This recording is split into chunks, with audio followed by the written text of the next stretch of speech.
بسم الله الرحمن الرحیم. السلام علیکم. د چارڅه د جرنالست د ویب پاڼې خوږو ملګرو، زه ستاسو کوربا سراج علي د خپلو دوو خوږو درنو ملګرو سبزي علي خان ترین او سرتاج خان سره ستاسو په خدمت کې حاضر یم. خوږو کتونکو، نن موږ سره د عوامي نیشنل ګوند صوبایي صدر ایبل ولي خان موجود دی. په دغه خصوصي مرکه کې به دې سره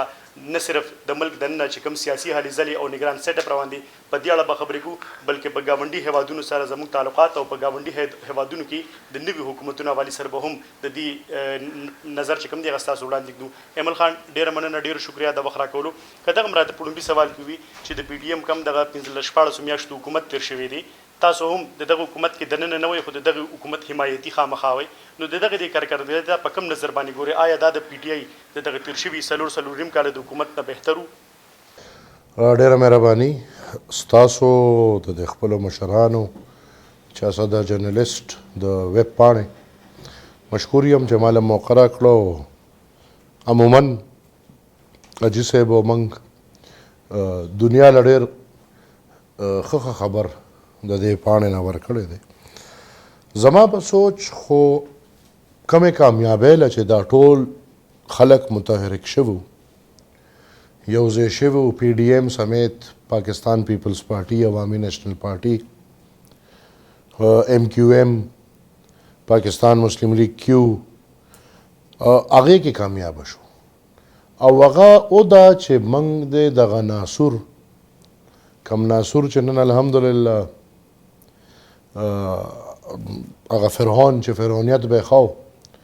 او نن د هغې زموږ د پښتو دا متل لږ استغې دي خو وایي چې څه کرې برې به نن هغه هر څه روان دي. د هغه په خاتمه کې د هغه رژیم ختمولو دپاره او بیا د فیض او د باجوا او د عمران نه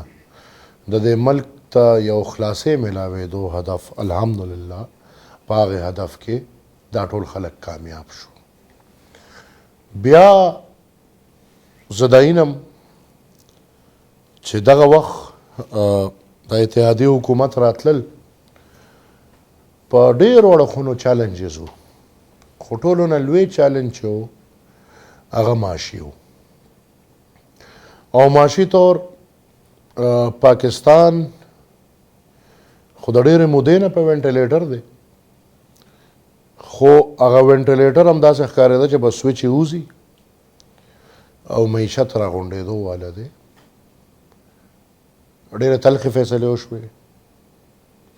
دا د چا خوښه نه وه او نه د چا خوښه ده چې موږ د آی ایم ایف او د خلکو ته کینو او د دې مقروضه شو مزید. خو د هغه سیسټم نه، د هغې پوزیشن نه پاکستان یو بهتری ته راوښکله او دا بهتري په شپه او پر ورځ کې نه. هموږ ته اوس دا د ښکاري چې د دنیا ملکونه دي اوس تاله په دې را روان څه وخت کې به پاکستان سره خپل مدد کوي، نو انشاءالله معاشي طور به د دغې نه روځو. او دویم چې کوم ټوله نه لویه مسله وه نو هغه بدامني وه چې هغه دغه خلکو په تلو کې دا 40,000 خلک راوستل او دلته کېنول او موږ ډېرې چغې ووهلې، خو په هغې بدامنۍ کې ماته ښکاري چې داسې څه مثبت کردار اوس هم ادا نه کړی شو. لہذا مختلف اسپیکټس دي، خو چې زه ورته په کم سوچ ګورم چې د څه دپاره بنیادي طور دا ټول یو ځای شوي او راغلي وو، هغه د دغې ناسور خاتمه و. الحمدلله هغه خاتمه کې موږ ټول کامیاب یو. ولي خان، زه یو پوښتنه کوم تاسو هم د دې حوالې سره چې لکه څنګه تاسو وایي چې د کوم مقصد دپاره دلته دا ټول جماعتونه دا ګوندونه یو ځای شوي وو، هغه مقصد کې کامیاب شول. ملک ته خو به موږ دا وایو چې نوټ راغی، خو هغه ده چې ستاسو اوټ تاسو نه لاړم په دې وجه باندې چې په ملک کې ډېره زیاته مهنګایي ده او خلک هم دا وایي چې کومه ناره ګېډه دغه په دلیل باندې نه قایله کېږي. په دې وخت کې خلک چې کوم دي هغه د مهنګایۍ د وجې ډېر زیات تنګ وو او پی ډي ایم هغه ډیلې ور نه کړی شو، هغوی ته چې کومې ستونزې وې هغه ډېرې غټې ستونزې وې څنګه چې تاسو وویل. یو سیاسي نقصان خو تاسو ته په دغه کې راغی که نه،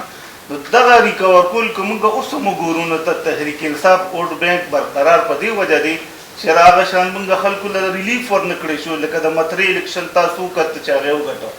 نو دې حوالې سره تاسو څه وایئ چې دغه کوم خلک کم بقول ستا چې ناسور دی هغه ناصرو خو لا څه ناڅه شکل کې موجود دی آینده الیکشن کې به د هغې څه کردار وي؟ زه عرض کوم دا جی چې څنګه اول خبره وشوه موږ حکومت سره اتحادیانو موږ په حکومت کې پریکټیکل حصہ نه دا اخیستی او نه پریکټیکل د دې هر څه جواب دی یو خو او دغه حکومت سره موږ اتحاد تر دې شکل او د دې حد پورې کړو چې د عمران رژیم نه د موږ ته مطلب دغه ملو شو موږ دغه رژیم ختم کو تاسو بالکل ټیک وایې ګوره سیاست کې به یو موړ راځي او زه دا خبره د حکومت مطلب I'm not responsible for it خو زه مثال سوال وشو نو زه خبره کوم خو سیاست کې یو موړ راځي چې هغه موړ باندې به بیا ته دا فیصله کوي چې زه اوس د ملک دپاره سوچ وکړم که نه زه د خپل ووټ دپاره سوچ وکړم اوس دغلته عمران چې ته حکومت نو تلو کې 10 روپۍ او 20 روپۍ پټرول او ډیزل ارزان کړل ځان دپاره فایده وکړه خو ملک یې په هغه یو میاشت کې په اربو روپو قرضدارې کړ نو زما په سوچ خو شهباز شریف شو یا پیپل پارټي شوه د دې دواړو پارټو دا 14 کاله او دا یو خبره پکار دی چې په نظام کې دا چې کوم فاینانس منسټر منځ کې بدل کړی شو هغې یو نیګیټیو سوچ راوړه یو نیګیټیویټي راوړه نور زما په خیال دی د پاکستان دپاره سوچ کړی دی او د پاکستان دپاره مطلب سوچ هم موقع خو میلاو نه شوه خو چې کوم IMF سره زاړه معاهدې شوې وې ایله په هغې معاهدو باندې عمل وشو او موږ دا نه یقیني کړو چې هغه عمل د سر ته ورسي او هغه پیسې د پاکستان ته میلاو شي او نور د مطرې خبره تاسو وکړه نو مطرح از ناٹ د اینډ اف د ورلډ یو خو د مطرح انتخاب په داسې وخت کې کېږي چې تاسو ته پته ده چې هر څه راغونډېدو والا دي هغه دلچسپۍ شته نه بل دا ده چې GUI ته پکار دی چې په دې ډېر زیات سوچ وکړي مطرح زمانم زه د پښتون قوم نماینده یم او د دې هر قسمه خبره زما دپاره په سر سترګو خو مطرح خو ما 560 کالو کې چېرته ګټلې نه ده زه خو هلته ما دې ظلم یو خدایي خدمتګار یو ورکر له ټیکټ ورکړه هغه خپله خواري وکړه بابک صاحب جلسو له تللی دی او هغه ځای لوکل تنظیمونو خپله خواري کړې ده 2.5 زره ووټ یې اخیستی دی په هغه ځای کې چې کوم ځای کې زموږ چېرته 560 کاله کې موږ سیټ نه دی ګټلی خو او سوچ په دغه خلک کوي چې کوم خلکو بیله د چا او هغې بیله ولې بیله که تاسو مزید بیا څه سوالات رالل دغه جواب یې پروت دی احمد خان دا راته وویل چې را نګران سیټ اپ را روان دی او نګران وزیر اعظم ورځ دی به اعلان وشي NP سره په دې حواله چا رابطه کړې ده تاسو ریکمنډیشن کړی دي او آیا عوامي نیشنل پارټي څه غواړي چې یاره څوک ټیکنوکریټ نه دی راشي یا سیاسي څوک دی راشي یا د نګران وزیر اعظم شي اجي صاحب تاسو ته پته ده چې پاکستان واحد ملک دی چې دی کې نگران سیټ اپ وي د دې وجه دا ده چې پاکستان کې د اعتماد فقدان نشته اعتماد فقدان د ډېر لوی او دې ماحول کې ما اعتماد نه کیږي پکار خدا دا چې سیاسي عمل نه د نور خلک پاري پرفیکټ سچویشن خدا وای چې سیاسي عمل د سیاستدانان د خپل منځ کې چلی هغې نه د ججان د امتباري فوجیان د امتباري هر څوک د اعتباري ځکه چې د هر چا خپل یو ځای دی او هلته د لګیایي خو د پاکستان په مصنوعي حالاتو کې بیا دا ده چې په سیاست کې او په سیاستدانانو کې جمهوری پسند خلکو کې بیا داسې یو قوت یا داسې یو نفر را پیدا کول چې هغه باندې دا ټول ګوندونه متفق شي دا ډېره زیاته ګرانه نه بلکې دا ماته ناممکنه ښکاري نو اول او اخر به بیا داسې یو نفر را مخکې کیږي چې هغه باندې د ټولو خلکو اتفاق وشي او بیا تاسو ته پته ده ما ته دا پته ده چې دا اتفاق خو وروستو خبره ده چې د چا اختیار دی چې هغې څه کوي او څوک کوي زه چې نن کومې خبرې اورم نو د سنجراني صاحب نوم د اپوزیشن لیډر صاحب را مخکې کړی دی او سنجراني تاریخ ته چې ګورو نو مثال الله د خیر کوي خو زه به بیا هم دا ووایم چې هر څوک راځي موږ به تش دونه تمه کوو چې ونس اینډ فار آل دغه یو اداره دی د دې ټول سیسټم نه ځان بار پاتې کړي کم سے کم د الیکټورل سیسټم نه د ځان با نور موږ پیږو دا ملک د هغې دی د هغې کیسې دي د هغې کارتارې دي خو قوم ته د کم سے کم دونه اختیار ورکړي چې قوم د خپلې خوښې خلک وټاکي او هغه خلک د اسمبلو ته لاړ شي بیا د مزید خپل کار کوي. ایمل خان تاسو چې کومه خبر د نگران وزیر اعظم د پاروکړه په مرکز کې همدغه معیار تاسو بیا په صوبه کې دی د نگران کابینې د پاره ځکه چې عوامي نشله پارټي سره چې څومره پارټي دی برملا دا خبره کی چې نگران کوم صوبایي کابینه و دي کې زموږ ایسه شته هغه عوامي نشل ګوندم مني هغه جی یو آی مني هغه نور پارټي مني اوس چې کومه کابینې نه استفاګانې واغسل په دی وجه دي پولیټیکل اکټیویټیز کې بولوي سو اوس چې دا کوم نوې کابینټ راځي تاسو وایي چې دا دی نیوټرلی څنګه چې د پی ایم د پر تاسو معیار دی کنه دا دی تاسو نه جنا زه او دا عرض کوم زمونږ اولم دا ډیماند نو خو چې کله موږ د حالاتو نه خبر شو چې مصنوعي حالات دي او دا کو تاسو سوچو کې نو د انټرم په ځای داسې یو نېشنل ګورنمنټ وچلېده دلته یو څو میاشتې نو بیا به د هر چا حصه وه بیا به الریډي چې بل زبه مثال بل به ملي نور دا کومه فیصله چې شوې ده ما خیر مقدم کړی دی زه ویلکم کوم پکار دی چې نیوټرالټي دی ظاهره کړی شي او دا د په دې ځای ختمه نه شي پکار دی چې گورنر او وزیر اعلی چې دا دواړه هم د یو مخصوص پارټۍ نمائندگان دي بلکې لګیا دي هغوی له کار کوي او وزیر اعلی خو په 400 کې ښه ښکاره چې ټولو ته پته ده تاسو درې واړه چې ما ته مخامخ ناست یې تاسو د 400 د ښار یې او د وزیر اعلی واره د یو پارټۍ امیدوار دی او د هغوی په خوښه مثال کارونه کیږي نو زما به دې سره دا هم خواهش نه بلکې زما ډیمانډ دی دا چې دا کابینې سره دا گورنر او دا وزیر اعلی د هم رخصت کړی شي او بالکل نیوټرل سیټ اپ ته کېږي. ایمل خان دې دغه سره تړل خبره کو چې سنجرانی صاحب مثلا وزیر اعظم شو او ښکاره خبره چې جی شو سړی شو نو کوم 2018 کې کوم انتخابات شو هغه خو ټول تاسو ټول دنیا د هغې علم دی د سنجرانی صاحب په موجودیت کې تاسو به ووایئ چې شفاف انتخابات شوي. ګوره عرض دا ده چې فګر ته مه ګورئ تاسو د 2018 الیکشن خبره وکړه 2018 کې پی ایم څوک ناستو ناصر الملک مننه جناب چې زما په خیال د هغه عمره با اعتماده سړی ته په دې پښتونخوا کې نشي را پیدا کولی خو چې اداره یو کار کوي نو ناصر الملک جس څه چیز دی اوس فګر از نثینګ سنجرانی دی راشي زما په خیال بد چویس نه دی زه خپل ذاتي رای درکم نو بد چویس نه دی سیاستدان دی په هغې باندې پوره راسي څه ذاتي هېڅ فارمولې نشته ذاتي هېڅ سوچ نشته ذاتي هېڅ کار نشته یو نیوټرالټي به وښیي او زما په سوچ په کار هم دی او کیدی هم شي چې د ټولو پارټو په اتفاق هم وشي بالکل دا ټیک ته خو دا کومه خبره چې تاسو کوئ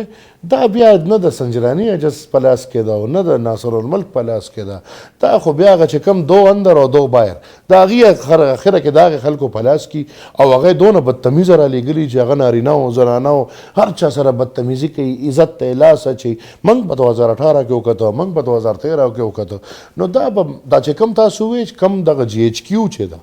دې ته پکار دی زه خو اول نه ډېر واضح وایم چې دې ته پکار دی او منو هر څه منو دا خبره نور په ګوته نه پټېږي خو کم سے کم بنیادي حق خو ورکړې مال یې مه راکوې زه ځان له نه غواړم عوام له بنیادي دا حق ورکړې چې د ټاکنې چې د هغې څوک خوښ دي چې هغه وټاکي. عمران خان دا کوم چې نن یو تازه خبر دی د سپریم کورټ حوالې سره د پارلیمنټ هغه د سپریم کورټ حوالې سره چې کوم پروسیډرل اینډ پریکټس بل د سموټ حوالې سره دا کله د ډیکلیئر کړو او دې سره موږ ګورو چې ورسره د کوم د نواز شریف چې کوم د حیات ناهلي وه او 15 کاله کې مطلب هغه بدله کړو پارلیمنت هغه څیزه مریواز شو نو تاسو دې حوالې سره څه وایئ چې د نواز شریف بیا سیاسي مستقبل یا د جهانګیر ترین مستقبل په کوم نظر باندې تاسو ګورئ؟ دې سوال کې دوه سواله دي اول خو الریډي چې دا کومه خبره تاسو کوئ چې دلته خو قانون هر سړی کوشش کړی ده چې د ځان دپاره استعمال کړي او دا فیصله په داسې وخت کې راځي چې دا بل صاحب 15 کاله نااهله دی او تا حیات ته اړي هغه جز دپاره 15 کاله هم تا حیات ته دا زه چغې وام لکه د عمر به نور څونه پاتې الله د خیر کې د مرګ او د ژوند څه پته نه لګي خو اتیاو کې به لکه څوک د چا نه بیا څه تمه کې نو هغه دپاره دا 15 کاله هم تا حیات دی دلته مسله دا ده چې دا سپریم کورټ چې دا کم ناست او بیا خاص طور دا چیف جسټس دا هغه تیر وبخل د چې دا کم خپل ټینیور په کم شکل تیر که د خدای شته هغه ډیم والا بابا یې وبخه او ګلزار یې وبخه هغه بل هغه چې راغلو زمونږ دور کې یو بیا ته یو مغروره جوړو مانه نومونه یې د دې هېرېږي هغه یې وبخه ده خو شرمونه وشرمول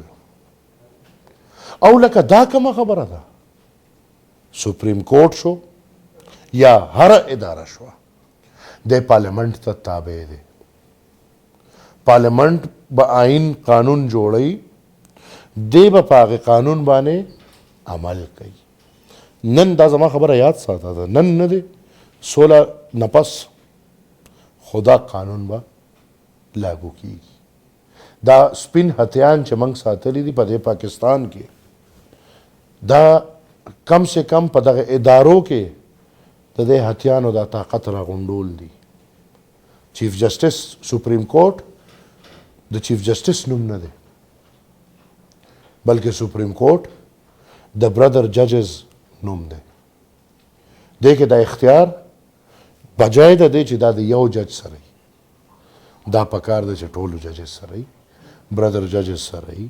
سینیر موست ججز سره او په هغې ځکه چې موږ کتلې دي ټول عمر دلته سو موټو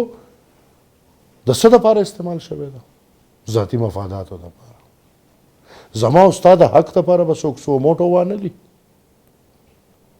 زه دا د چغې وام ګرځم چې دلته دا پښتانه مري لګیا دي طالبان یې روستي دي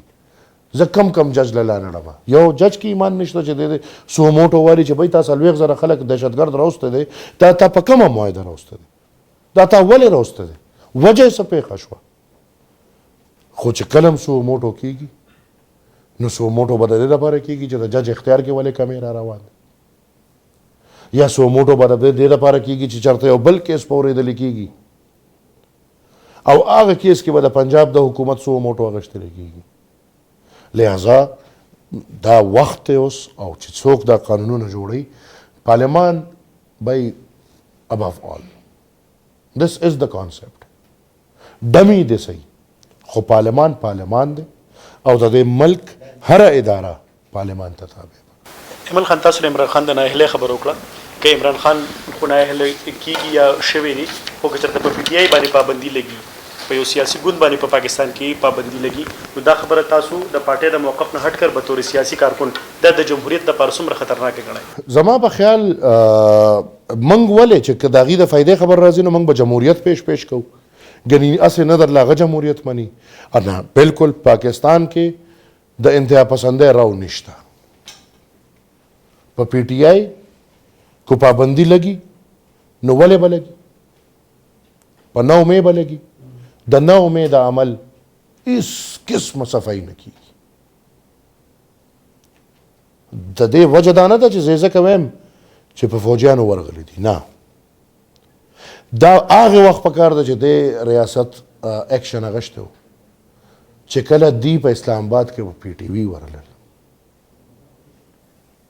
دلته د کور کمانډر کور ټیک شوه موږ هم منو موږ دپاره مې عزتداره دی خو وزیر اعظم اوس باندې چې کله نواز شریف صاحب دننه ناست او اخري ګیټ ته دا ورورسېدل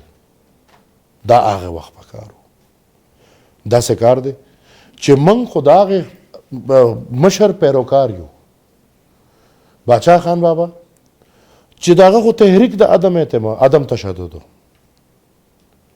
زما اوس هم یو واقعه یو څو ورځې مخکې چېرته زما نظر نه تېره شوه باچا خان ناستو خلک ورته راغونډ وو د دغه وخت کې دا تحریک چلو چې د سیول نافرمانۍ اعلان د کوو او د وی چې موږ د هر څه به نه منو نو دې کې یو مشر دوه پاسېدل چې یاره جي یو پل ته یې ګوته ونیوله چې موږ به ځو او موږ به دا پل ماتو نو باچا خان ورته وکتل چې د دې پل څه ګناه ده دې پل ستاسو څه لار نیولې ده چې تاسو دا ماتوئ نو هغې ورته ویل چې نه بس موږ به سرکار له جواب ورکوو سرکار سره به موږ دښمني کوو موږ به دا پل ماتو باچا خان ورته بیا داسې کار وکړه چې زه تا نه منې کوم لاړ شه پل مات کړه خو چې څنګه پل مات کړه نو نیغ به لاړ شي تاڼې ته هلته به ولیکې چې بھائی زه تلوم او ما دا پل مات کړو ځکه چې دلته به ته پل مات کړې او ته به وتښتې او تاڼه به راشي او پولیس به راشي او دا نور خلک به لکه د خرو په شانو ډبوي او د تپوس به بیا څوک نه ورور څه شو هغه थप्पड़ के लोग सशो هغه چوکا کې چې د جرنیل سے پتلون نیولو او خلکو ته خو سشو زما د سوات هغه د لاټي برنس سے بغزوي نن څوک دن دي څوک رګړې خوري څوک شرمېږي एंड ऑफ द डे वस्ता वर्कर रेड़े वाला टांगे वाला هغه جذبه پکې شرمېږي هغه جذبه پکې دن نه نو زر اعظم دی کو چره بالکل په یو سیاسي عمل باندې یو جمهوریت عمل باندې په یو پارټي بین لګي منګه مخالفت کو خو نه اول خدا پارټي ونه دا پارټي دنه دا غیوا اغي جوړه کړې و دې ځای ته را رسولې و اغي را غونډي او کو په دغه عمل پکېږي زه مخالفت نشم کولای ورور زه خپل پارټي له اجازه نشم ورکولای چې د خلکو په کورونو ورننه وځي د جلاو ګیراو کی د توڑ پوړو کی نه پرم نه احتجاج به کو پرم نه احتجاج د هر چا حق ته او کو په فورن فندینګ کې سم کیږي نو بالکل پاکي منګو چغه وو او بل دې ته سوچو کا چې زه اوسه پورې د عمران دا اوسه پورې سونه لوي غوې ما شو د حکومت تل د 14 میاشتو شوې د اله نن دا د جیل تلاړ کو دا عمران نو دا یو پښتونو او دار څه شي وو تش سوچو کا چې هغه سره به د سکیدل عمل خان دار ته چې کله 2008 انتخاباتو عوامي ډیشل پارټي عوامو ته منشور ورکړ او بیا چې اقتدار کړل نو صوبای خو مختاری ابروړه د صوبول دوم روړ په دې کې بي کې ډېر غټ میگا پروجیکټ دې سری د دهشتګردۍ خلاف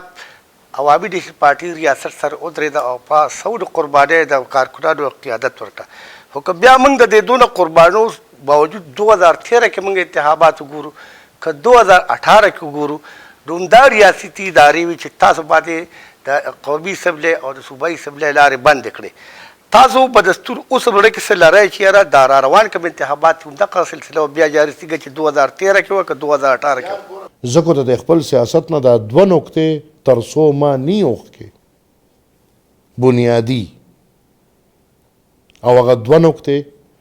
نمبر 1 چې زه د خپل قام د حق او د وسایلو خبره وکم نمبر 2 د جنگ په ماحول کې ما د امن کچکول چت کړی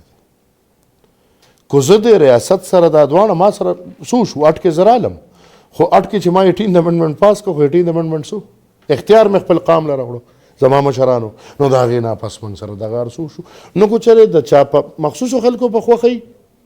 نو زما سیاست د قام سیاست ته زما سیاست داغي نه دی داغي په سیاست داغي په کتابونو کې زما ځای نشته خو چې دا زه بار بار چغوام چې قام ته دی پریدي نو قام چې 13 ځل چې منګ سره ډېر اخیری اته پورې فوج راخ زما 12 ممبران کامیاب شو صدر 2 سټونو کې زه نمبر 2 یم نو الحمدلله زما خو ډېر پوزیشن شته خو کو قام ته مې پریدي او ان شاء الله دا یو پرسپشن جوړ شوی دی چې قام عمران پسې ولاړ نه دا خو دا څه د سوشل میډیا په هر کلی 2-3 کسان دي چې دی په سوشل میډیا 3 سوا اکاونټونه چلی او په سوشل میډیا عمران د وزیر اعظم سو چې نعوذ بالله خو ورپسې نختی دی عمران پیغمبر دی نو او نور په میدان د عمران چې کوم حقيقي حالاتو چې زما الیکشن کې خو فیض او باجوه بیا هم ناستو هغه چلے ورسره وکړو غنی دلته امیدوار ولاړو په دې تحصیل اول نظر د کو 15,000 وټه غشتو تاسو د کلی دی دغه خلق دی نور کو مصنوعي ورلدی ورکی او جوړي یا بل خبره ده غنی زما په خیال په خور خلق منګ سره ولاړ دي او منګ سره ودرېږي او ان شاء الله چې دې ته پرې خو نو زمونږ به یو ښه پوزیشن راځي لقاخان یو زدا تر کوم چې یو ځل بیا د ترخګره یو لهر په پاکستان کې خصوصا په خیبر پختونخوا کې شروع دي د افغانستان د کوم سپریم لیډر هیبت الله هغه یو بیان ورکړی دی چې په پاکستان کې کڅوک ترهګری کوي یا څه کاروي کوي دا جیل نه دی دا جهاد نه دی او دا مطلب داسې او که دغلته څوک شهید شي نو هغه ته موږ شهید نشو ویلی یو دا کوسچن دی دا سوال دی دې حوالې سره تاسو څه وایئ چې د دې نه موږ څه اخذ کولی شي چې د افغانستان د حکومت زموږ په باره کې د پاکستان په باره کې څه سوچ کړی دې حوالې سره یو چې عمران خان په دور کې د کوم ترهګرو څه د جیلونو نه خوشي شو چاته اجازت ورکړه هغه دلته رالل آیا دغه کوم دی په کوم بنیاد باندې عمران خان یا هغه وخت باجوه یا اسټیبلیشمنټ دوی په کوم خیال کوم مقصد باندې دا کار کړو چې یاره د هغې موږ سره نن موږ ته د هغې په وجه باندې نقصان رسي ګوره نمبر 1 خو زه دې له راځم چې د افغانستان حکومت په راتلو کې د پاکستان څه کردار نن ما یو آرټیکل کته دا ټي ټي اے دا بیا څه نوم ورکړی شوی دی تحریک طالبان افغانستان یعنې دا څه شته نه بیا تاریخي زمونږ دا غلطي ده چې موږ د افغانستان د سر سودا ډېر زر وکړو ډېره زر وکړو او د هغې خپل وجوهات دي هغې وجوهاتو تفصیلاتو ته که زه ورته ځو نو بوجو کې ډالو کې به میلاویږو هغې ته نه ځو خو زما په خیال ډېره لویه غلطي په هغه ورځ وشوه چې د افغانستان رژیم چینج باندې دلته خوشحاله وشوه دا خره دي دا خپل حالات نه لیدل او لکه به یو هوښیار سړی خو په یو موږي یو ځل تیندک خوري نو تا خو په تیندک خوړلی دی ته اوس هم دونه قمقلې چې لکه او دا سوچ لکه دا هم نشته دې ته سوچ وکړه دا سوچ هرې پارټۍ کې دی د افغانستان حکومت چې بدل شو جے یو آی په خوشحالي وکړه پاکستان مسلم لیگ په خوشحالي وکړه پاکستان تحریک انصاف په خوشحالي وکړه جماعت اسلامي په خوشحالي وکړه زما په خیال چې په دې ملک کې دوه پارټۍ وي زما سوچ ته لري یو پاکستان پیپلز پارټي او یو عوامي نیشنل پارټي چې هغې خپله خبره وکړه چې دا ټیک نه ده بل بیا افغانستان کې چې دغه قسم حالات راغلي دي نو ټول عمر د هغې اثر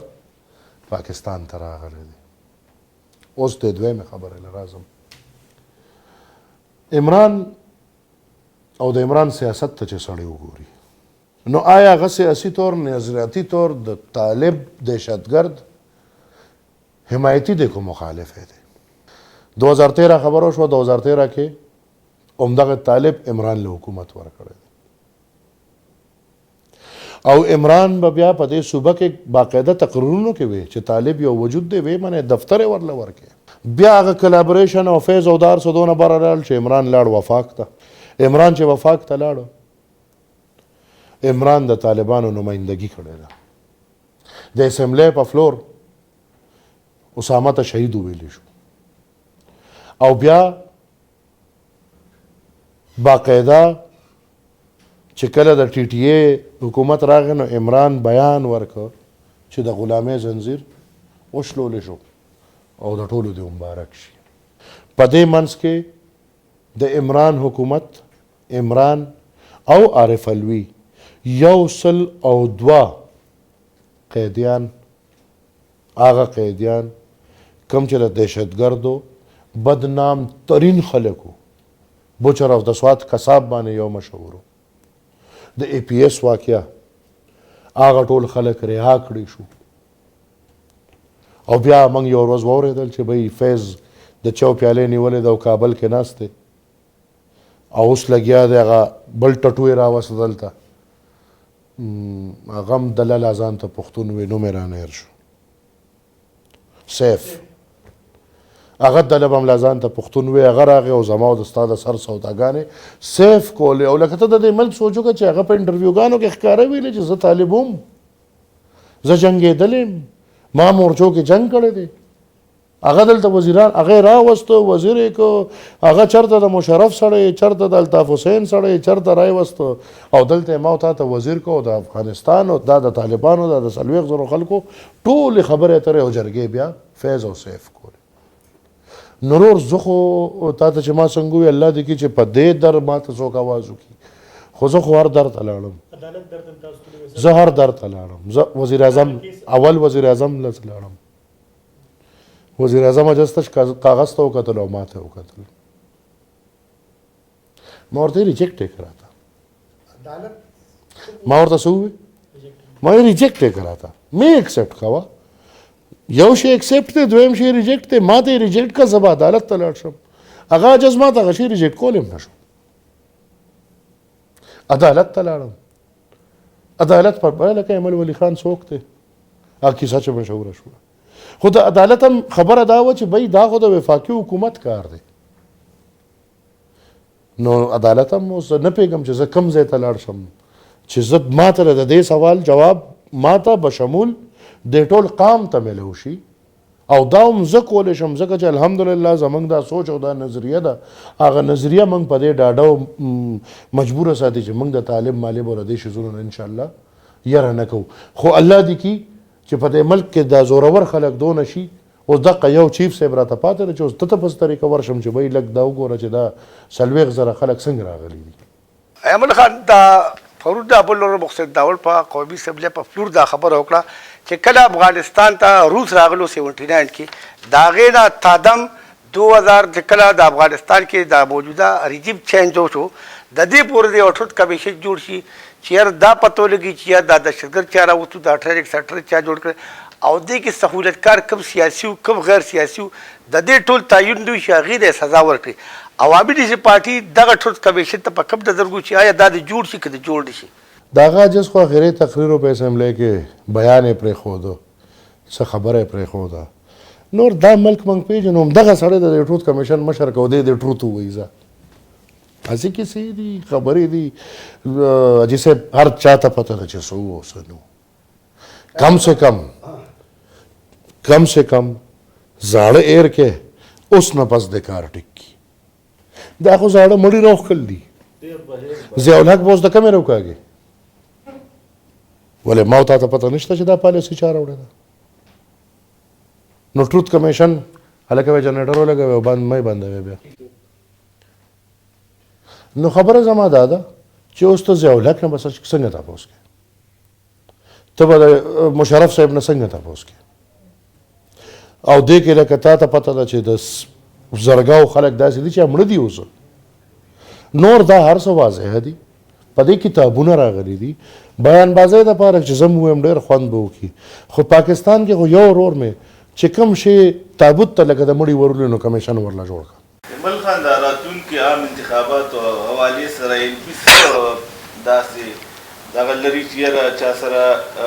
انتخابي اتحاد یا سیټ ایډجسټمنټ او دې وخت کې خو لا داسې څه ټوس شته نه. نور زموږ لارې کولو دي او خپلې فایدې ته به ګورو انشاءالله چې په هر څه شیز عوامي نیشنل پارټۍ ته چې په کم هر عمل یا په کم هر قدم فایده میلاویږي زه به هغه. ایمل خان دې حوالې سره پی ټي آی او یا پی ټي آی پارلیمنټري رتاو سره عوامي پارټۍ سره رابطه کړې ده کله چې دواړو کوشش کړی دی سر ریسپانس و عوامي پارټۍ. نو لا وخت نه دی وخت چې راشي بیا به کینو. ډېره مننه ایمل خان د ټایم راکړې. خوشحاله اوسئ آباد اوسئ.